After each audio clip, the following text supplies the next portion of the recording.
Hello, नमस्कार, स्वागत है आप सभी का आपके चैनल स्टडी गुरुकुल 2.5 मिलियन में। तो आज की हमारी हिंदी की एक नई क्लास है और चैप्टर है हमारा अव्यय।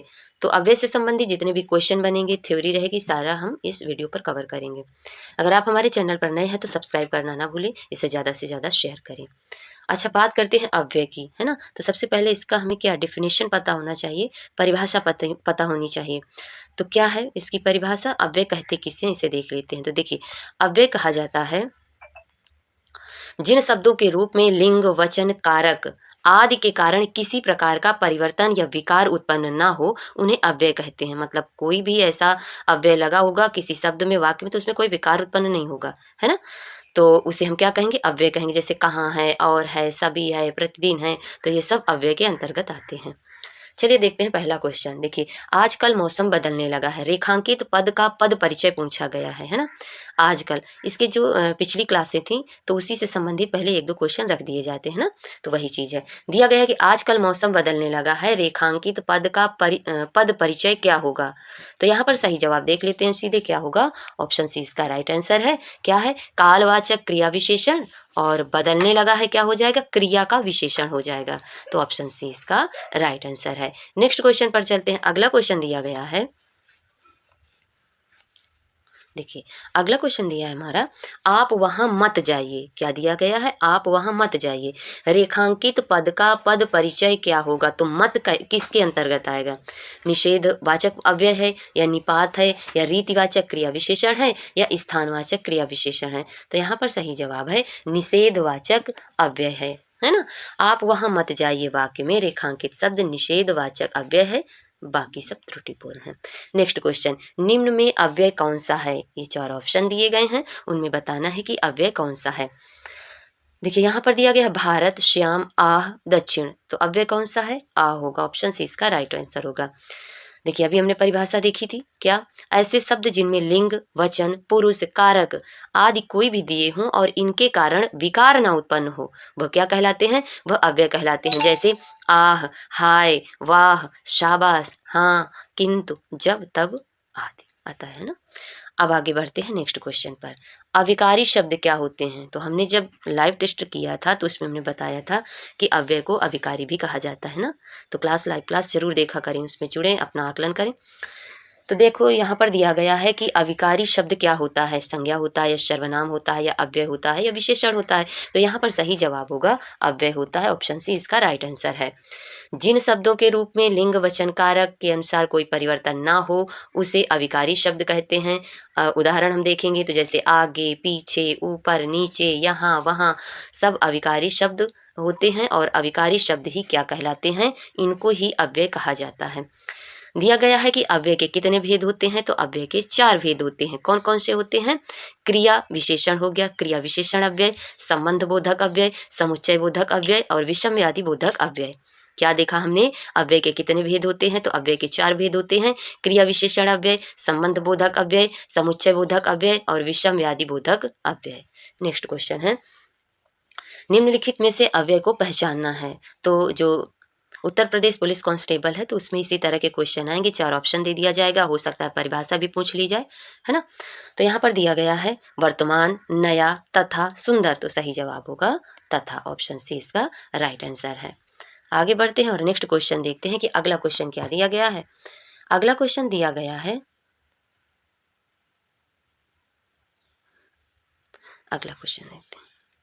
अगला क्वेश्चन है, हमें प्रतिदिन सूर्य नमस्कार करना चाहिए। क्या है? हमें प्रतिदिन सूर्य नमस्कार करना चाहिए।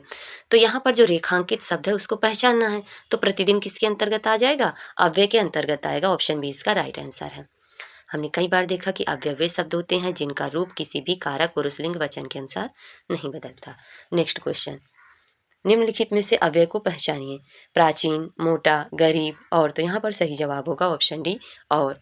जैसे कहाँ, और, अभी, जब, भी, धीरे धीरे, प्रतिदिन हमने देखा है ना, ये मत। तो ये सब किसके अंतर्गत आएंगे? अव्यय के अंतर्गत आते हैं। नेक्स्ट क्वेश्चन देखते हैं कि अगला क्वेश्चन क्या है कि वह हमेशा अपने भाई के गीत गाता है।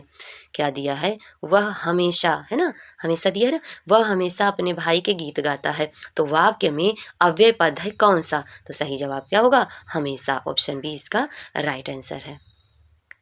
आगे देख लेते हैं कि उपरयुक्त जो वाक्य दिया गया है, ऊपर लिखित वाक्य जो दिया गया हमेशा शब्द क्या हो गया, तो वह अव्यय हो गया। वह तथा अपने सर्वनाम हो गया। गीत जो यहाँ पर दिया है तो गीत संज्ञा शब्द हो गया। नेक्स्ट देखते हैं।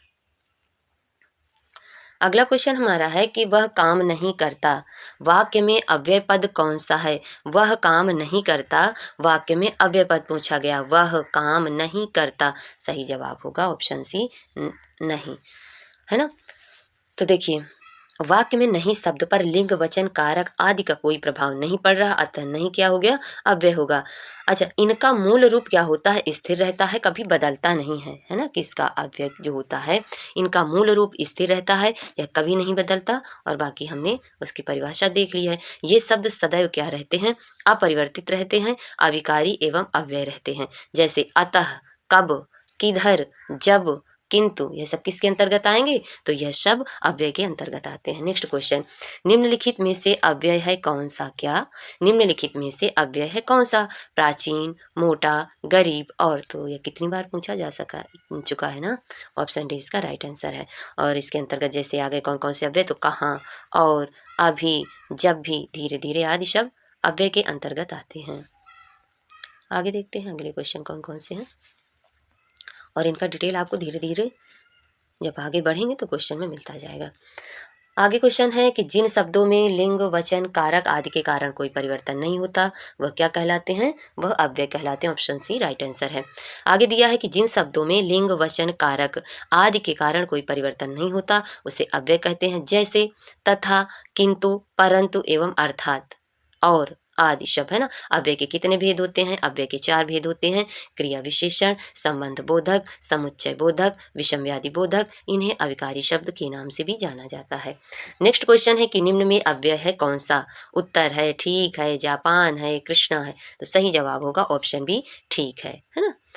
अन्य देख लेते हैं कौन कौन से अव्यय हैं, जैसे जब, तब, अभी, इधर, उधर, ठीक, वाह, आह एवं किंतु, परंतु, है ना। ये सब किसके अंतर्गत आएंगे, अव्यय के अंतर्गत आएंगे। अगला क्वेश्चन दिया गया है कि कौन सा पद विकृत नहीं होता है। देखिए, क्वेश्चन घुमा के भी पूछता है कि कौन सा पद विकृत नहीं होता है। सही जवाब होगा ऑप्शन बी अव्यय। नेक्स्ट क्वेश्चन देखते हैं। आगे क्वेश्चन दिया गया है कि उसने कटोरा भर दूध पिया है।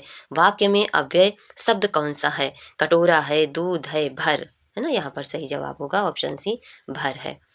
नेक्स्ट क्वेश्चन देखते हैं कि मैं वहाँ आकर आया हूँ। कहाँ, मैं वहाँ होकर आया हूँ।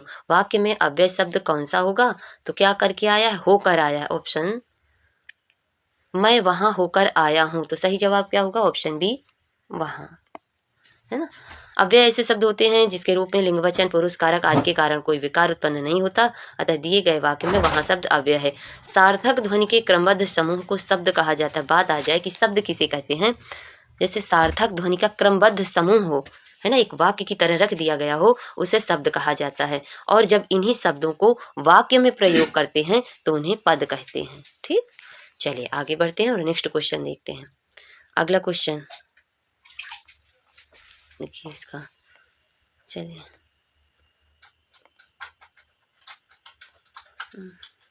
वह पढ़ता है लेकिन बात भी बहुत करता है। तो व्याकरण की दृष्टि से रेखांकित शब्द को पहचानना है, लेकिन क्या हो गया, अव्यय हो गया। ऑप्शन बी इसका राइट आंसर होगा। नेक्स्ट आगे देखते हैं, आगे क्वेश्चन कौन कौन से और इम्पॉर्टेंट भी है ना। देखिए, क्रिया विशेषण के भेद आ गए, और क्रिया विशेषण किसके अंतर्गत आएगा, इसको भी देखेंगे। देखिए, क्रिया विशेषण के कितने भेद होते हैं, किसकी बात की गई है, क्रिया विशेषण की। देखो, तो अभी हमने पढ़ा कि अव्यय के 4 भेद होते हैं। 4 भेद में पहला था हमारा क्रिया विशेषण, दूसरा था संबंध बोधक, तीसरा था समुच्चय बोधक और चौथा था विषमव्याधि बोधक। अब हम फर्स्ट की बात करते हैं, किसकी, क्रिया विशेषण अव्यय की। तो पहले देखते हैं कि क्रिया विशेषण के कितने भेद होते हैं। तो क्रिया विशेषण के कितने भेद बताए गए हैं, क्रिया विशेषण के 4 भेद होते हैं। सामान्यतः 4 भेद कौन कौन से हैं, तो स्थानवाचक क्रिया विशेषण, यहाँ पर स्थान की बात आ जाए।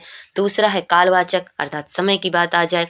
तीसरा है परिमाणवाचक, है ना, इसकी बात आ जाए। और चौथा है रीतिवाचक क्रिया विशेषण। तो इस तरह क्रिया विशेषण के 4 भेद हो गए, स्थानवाचक क्रिया विशेषण अव्यय, कालवाचक क्रिया विशेषण अव्यय, परिमाणवाचक क्रिया विशेषण अव्यय और रीतिवाचक क्रिया विशेषण अव्यय। परंतु विद्वानों ने आगे क्या दिया है कि अन्य आधारों पर क्रिया विशेषण के भेद बताए हैं। एक बताया है प्रयोग के आधार पर क्रिया विशेषण के कितने भेद होते हैं, तो यह तो साधारण थे। सामान्यतः क्रिया विशेषण के 4 भेद बताए गए। अब प्रयोग के आधार पर क्रिया विशेषण के कितने भेद होते हैं, तो प्रयोग के आधार पर देखे जाएं तो क्रिया विशेषण के 3 भेद होते हैं। साधारण क्रिया विशेषण, संयोजक क्रिया विशेषण, अनुबद्ध क्रिया विशेषण अव्यय। तो ये प्रयोग के आधार पर 3 हो गए। अगर अब रूप के आधार पर पूछ लिया जाए क्रिया विशेषण के कितने भेद होते हैं, तो रूप के आधार पर क्रिया विशेषण के 3 भेद होते हैं। कौन कौन से हो गए, तो मूल क्रिया विशेषण। इस क्वेश्चन को बहुत आराम से और ध्यान से सुने। रूप के आधार भी क्रिया विशेषण अव्यय के 3 भेद होते हैं, मूल क्रिया विशेषण, यौगिक क्रिया विशेषण और स्थानीय क्रिया विशेषण अव्यय। ठीक, तो प्रयोग के आधार पर 3 हो गए, रूप के आधार पर क्रिया विशेषण के 3 भेद हो गए। अब आगे चलते हैं अर्थ के आधार पर क्रिया विशेषण अव्यय के भेद। तो अर्थ के आधार पर 2 तरह के क्रिया विशेषण अव्यय हैं। कौन कौन से हैं, इनको देखते हैं। तो परिमाणवाचक क्रिया विशेषण और रीतिवाचक क्रिया विशेषण अव्यय। आगे बढ़ते हैं और नेक्स्ट क्वेश्चन देखते हैं। अब देखिए परिमाणवाचक के भेद दे दिए गए हैं। तो परिमाणवाचक क्रिया विशेषण के 5 उपभेद बताए गए हैं।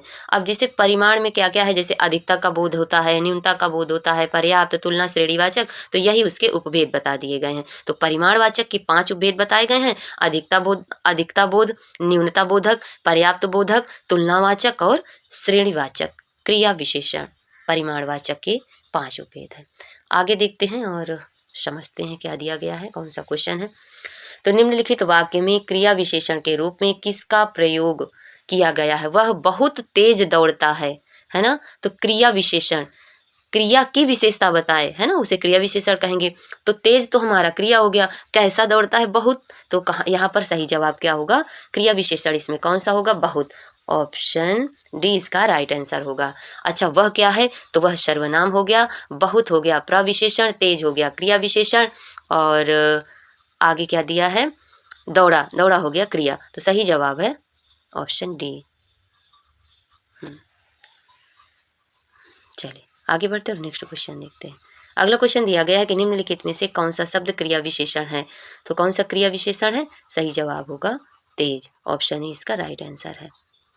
आगे बढ़ते हैं और नेक्स्ट क्वेश्चन देखते हैं।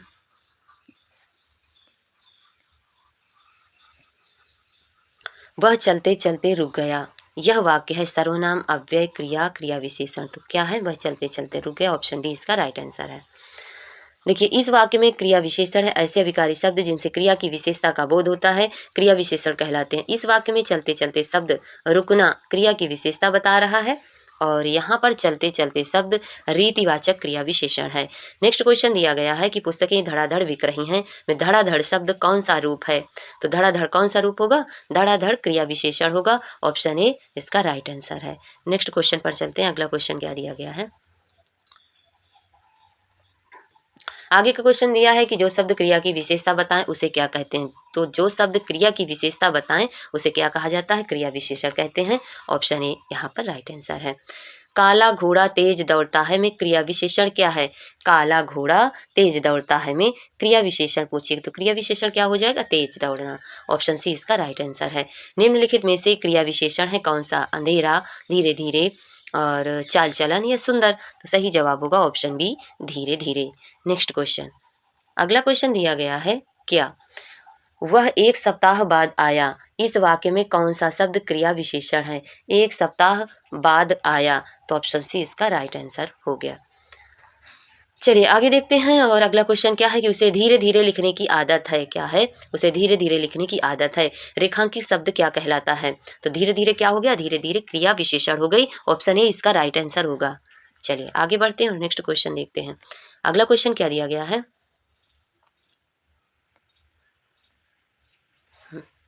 नेक्स्ट क्वेश्चन है कि माधवी अत्यंत सुंदर गाती है, रेखांकित शब्द है कौन सा। माधवी अत्यंत सुंदर गाती है, तो यहाँ पर क्या हो गया, अत्यंत का क्या हो जाएगा, क्रिया विशेषण। ऑप्शन डी इसका राइट आंसर है। जैसे इधर, यहाँ, आजकल, प्रतिदिन, अत्यंत, किंचित, बहुत, बारी बारी, तिल तिल, बस, थोड़ा। तो ये सब किसके अंतर्गत आएंगे, ऑप्शन डी इसका राइट आंसर होगा, और यह सब क्रिया विशेषण के अंतर्गत आते हैं। वह धीरे धीरे चल रहा है, तो धीरे धीरे क्रिया विशेषण। ऑप्शन सी इसका राइट आंसर है। लड़का जल्दी से लपक कर पहुंचा, वाक्य में जल्दी से पद का कौन सा भेद होगा। तो कौन सा भेद होगा, सही जवाब होगा क्रिया विशेषण। ऑप्शन बी इसका राइट आंसर होगा। नेक्स्ट अगला क्वेश्चन है कि राम धीरे धीरे पढ़ता है। इस वाक्य में धीरे धीरे शब्द क्या है? तो धीरे धीरे हो गया क्रिया विशेषण। नेक्स्ट क्वेश्चन है कि निम्नलिखित में से क्या एक संयुक्त क्रिया विशेषण नहीं है ना? निम्नलिखित में से क्या एक संयुक्त क्रिया विशेषण नहीं है? कौन सी नहीं? प्रतिपल है, शाम सवेरे, कुछ ना कुछ, वहां पर नहीं। ऑप्शन डी इसका राइट आंसर होगा। चलिए आगे बढ़ते हैं और नेक्स्ट क्वेश्चन देखते हैं आगे क्या क्या रखा है।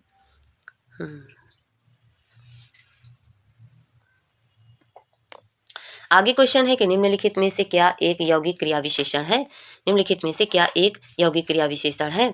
तो प्रतिफल, यहाँ तक, कुछ ना कुछ, ये झटपट, तो है सही जवाब क्या होगा?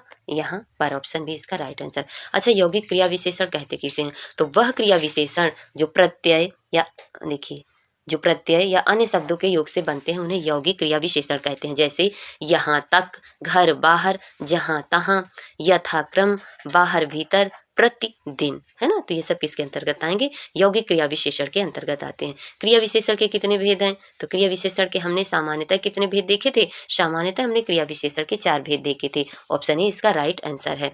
लेकिन कई आधारों पर इसके कई भेद बताए गए हैं, है ना? कौन कौन से भेद बताए गए हैं? तो प्रयोग के आधार पर हम फिर से देखेंगे। प्रयोग के आधार पर 3 बताए गए हैं, साधारण, संयोजक और अनुबंध क्रिया विशेषण। रूप के आधार पर कितने बताए गए हैं? तो रूप के आधार पर भी 3 क्रिया विशेषण बताए गए हैं। कौन कौन से हैं? मूल क्रिया विशेषण, यौगिक क्रिया विशेषण, स्थानीय क्रिया विशेषण।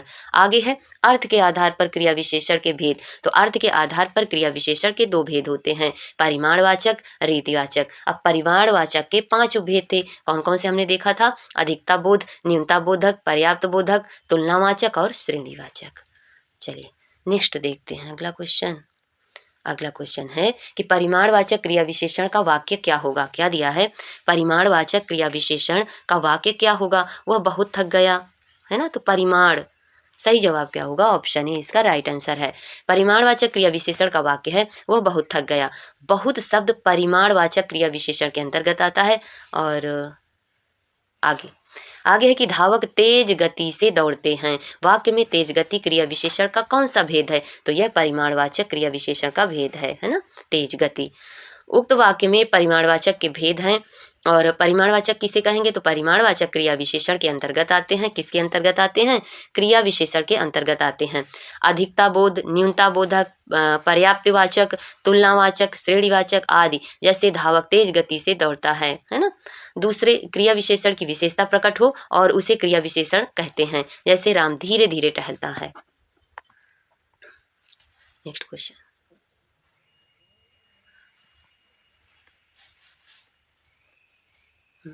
आगे क्वेश्चन दिया गया है कि परिमाणवाचक क्रिया विशेषण अव्यय है, क्षण भर, निसंदेह, अन्यत्र या अत्यंत। तो सही जवाब होगा यहाँ पर अत्यंत। अत्यंत क्या है?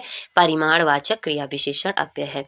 जो शब्द क्रिया की विशेषता बतलाते हैं उन्हें हम क्रिया विशेषण कहते हैं। ये मुख्यतः 4 प्रकार के होते हैं, है ना? साधारणतः 4 प्रकार के होते हैं, स्थानवाचक क्रिया विशेषण अव्यय, कालवाचक क्रिया विशेषण अव्यय, परिमाणवाचक क्रिया विशेषण अव्यय और रीतिवाचक क्रिया विशेषण अव्यय।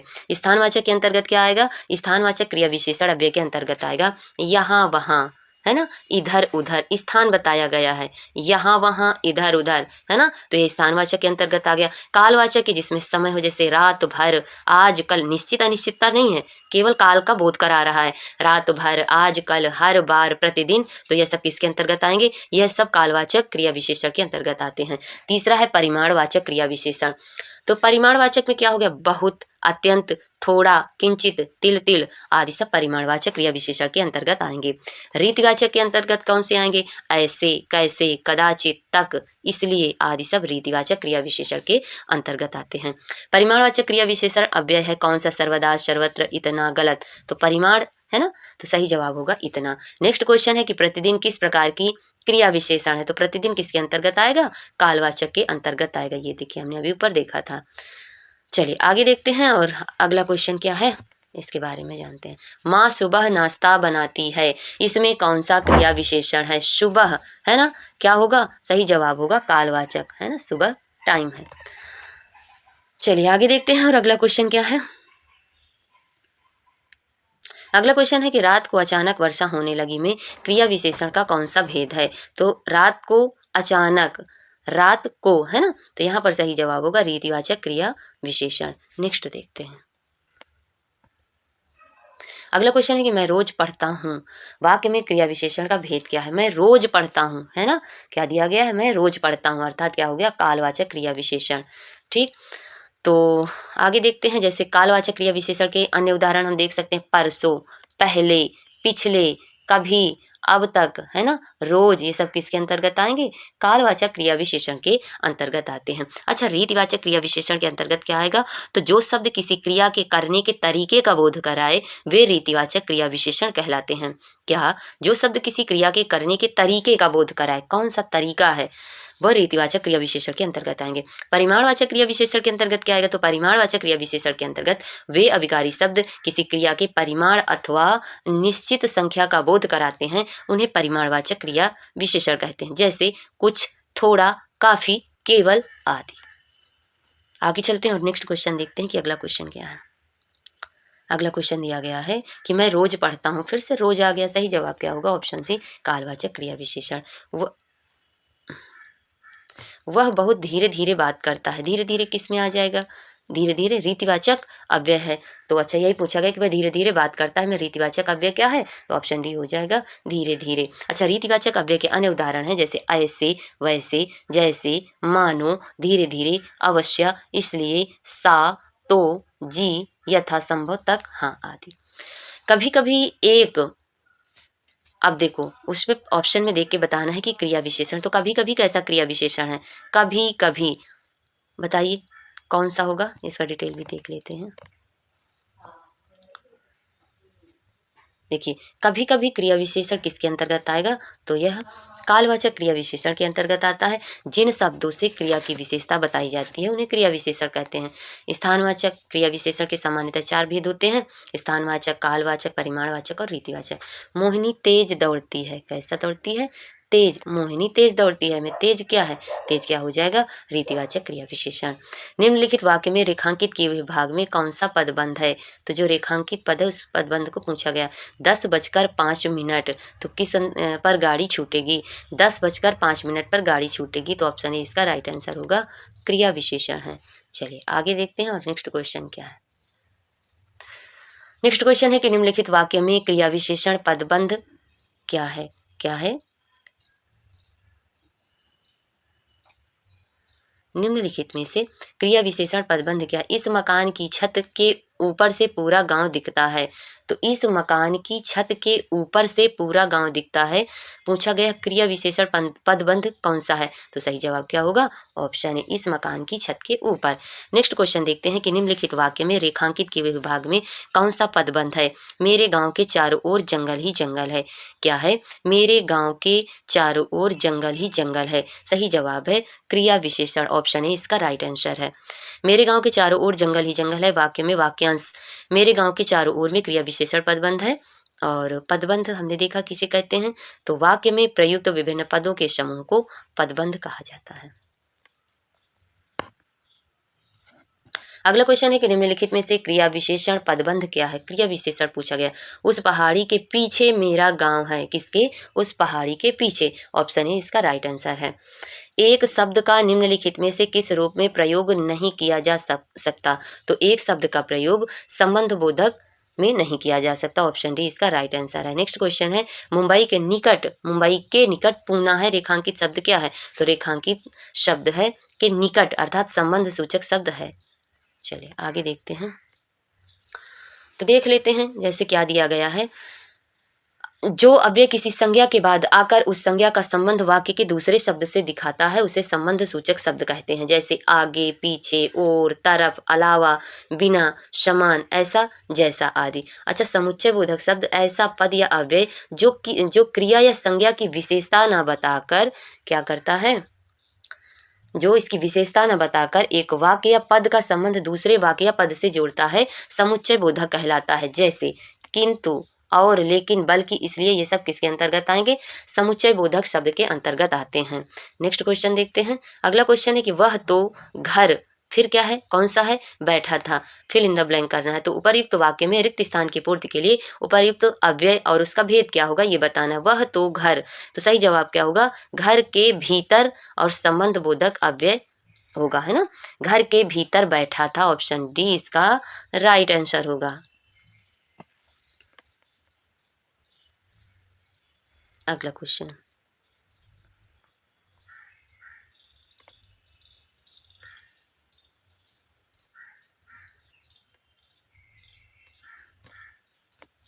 भरोसे में शब्द का कौन सा रूप दिया गया है। भरोसे में शब्द का कौन सा रूप दिया गया है, तो देख लेते हैं कि भरोसे शब्द में संबंध बोधक अव्यय के रूप में प्रयुक्त होता है। संबंध बोधक का शाब्दिक अर्थ है संबंध का ज्ञान कराने वाला। जो अव्यय शब्द संज्ञा या सर्वनाम के साथ आकर उनका संबंध वाक्य के अन्य शब्दों से बताता है उसे संबंध बोधक अव्यय कहा जाता है। जैसे ऊपर, नीचे, पीछे, आगे, बाहर, भीतर, बिना, भरोसे, सहित, निकट, पास आदि। वह लाचार है क्योंकि वह अंधा है। वह लाचार है क्योंकि क्योंकि क्योंकि वह अंधा, इस वाक्य में कौन सा अव्यय है, तो इसमें कारणवाचक अव्यय दिया गया है, ऑप्शन बी इसका राइट आंसर है ना, ऑप्शन बी। अच्छा, वह लाचार है क्योंकि वह अंधा है में कारणवाचक का अव्यय। संकेतवाचक में दो प्रकार के वाक्य होते हैं जो एक दूसरे पर निर्भर होते हैं। जैसे यदि राम जाएगा तो राधा आएगी, संकेतवाचक हो गया ना। और जो अव्यय संज्ञा के पीछे आकर उसका संबंध वाक्य के किसी दूसरे शब्द से बताता है वह संबंध बोधक अव्यय कहलाता है। अच्छा, किसी दूसरे शब्द, हाँ आगे है कि जैसे अब तक, भर, बिना, बाद, द्वारा, लिए, अतिरिक्त, बजाय आदि सब। परिमाणवाचक में माप तौल वाले सारे शब्दों का प्रयोग होता है। जैसे बहुत, बहुतेरा, कुछ, सब, सारा, समूचा, थोड़ा, अधिक। नेक्स्ट क्वेश्चन है कि अर्थ के आधार पर संबंधवाचक अव्यय को कितने भाग में विभक्त किया गया है। तो अर्थ के आधार पर संबंधवाचक अव्यय को कितने भागों में, 13 भागों में विभक्त किया गया है। देखते हैं कौन कौन से 13 भाग हैं, है ना। तो अर्थ के आधार पर संबंध बोधक अव्यय के 13 भेद बताए गए हैं। कालवाचक, जिसमें आगे, पीछे, बाद, स्थानवाचक, यहाँ, पास, निकट, दिशा, और, तरफ, प्रति, है ना। और साधनवाचक के द्वारा, जरिए, सहारे, तो ये सब किसके अंतर्गत आ जाएंगे, साधनवाचक। हेतुवाचक, हेतु मतलब इसके लिए, हेतु इस निमित्त के हेतु या इस हेतु, तो यह सब हेतुवाचक है। विषयवाचक, बाबत, नाम, विषय आदि। और व्यतिरेकवाचक, सिवा, अलावा, अतिरिक्त। विनिमयवाचक, बदले, जगह, एवज आदि। सादृश्यवाचक के अंतर्गत कौन सा आएगा, समान, भांति, तुल्य आदि। विरोधवाचक के अंतर्गत क्या आएगा, तो विरोधवाचक के अंतर आ गया जैसे खिलाफ है, विरुद्ध है, विपरीत है। साहचर्यवाचक तो साथ हैं, समेत हैं, सहित हैं आदि हैं। संग्रहवाचक तक, पर्यंत, मात्र आदि। तुलनावाचक अपेक्षा, आगे, सामने आदि। निम्नलिखित वाक्य में संबंध बोधक के रूप में क्या प्रयोग किया गया है, तो संबंध बोधक का पूछा गया है, सही जवाब क्या होगा। पहले देखेंगे कि उसके घर के आगे ही मेरा घर है, तो संबंध बोधक के रूप में आगे आ जाएगा, ऑप्शन सी इसका राइट आंसर है। नेक्स्ट क्वेश्चन देखते हैं। दिया गया है कि पुस्तक के बिना कैसे पढ़ोगे में संबंध बोधक अव्यय कौन सा है, तो सही जवाब होगा बिना, ऑप्शन बी इसका राइट आंसर होगा। कटोरे भर उसने खीर खाई, कितने भर, कटोरे भर उसने खीर खाई में अनुबद्ध संबंध बोधक अव्यय कौन सा होगा, तो ऑप्शन बी इसका राइट आंसर होगा। भर, मात्र, तक, अंतर्गत, है ना, ये सब संबंध बोधक के अंतर्गत आएंगे।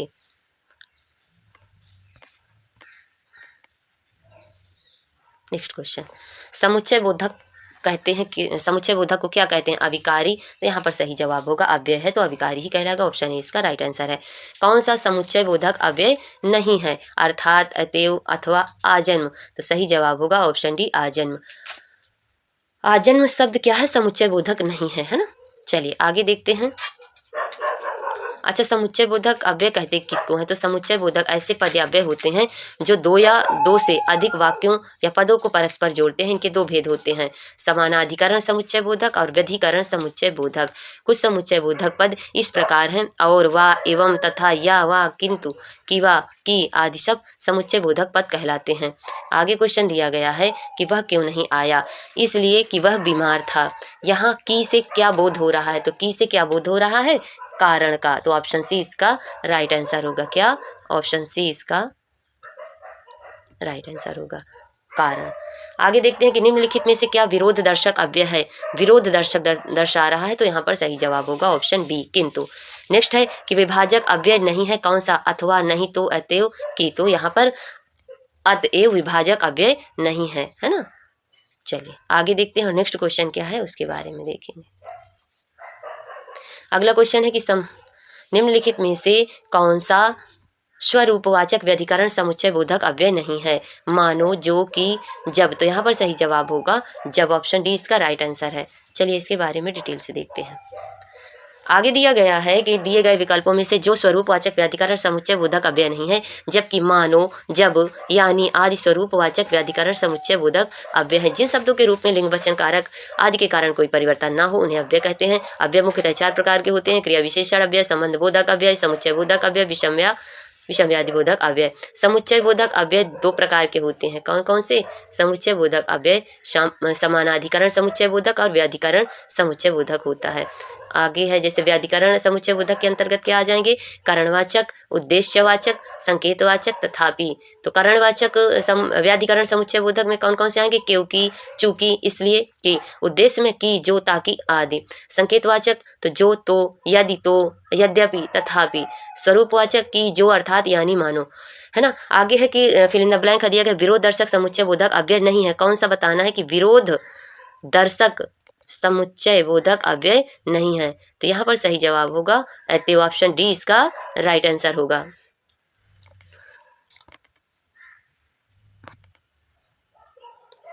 चलिए आगे की क्लास हम फिर से देखेंगे क्योंकि क्लास बड़ी हो रही है। तो आज हमने यहाँ तक क्लास को कंप्लीट किया, बाकी जो बचेगा अगली क्लास में देखेंगे।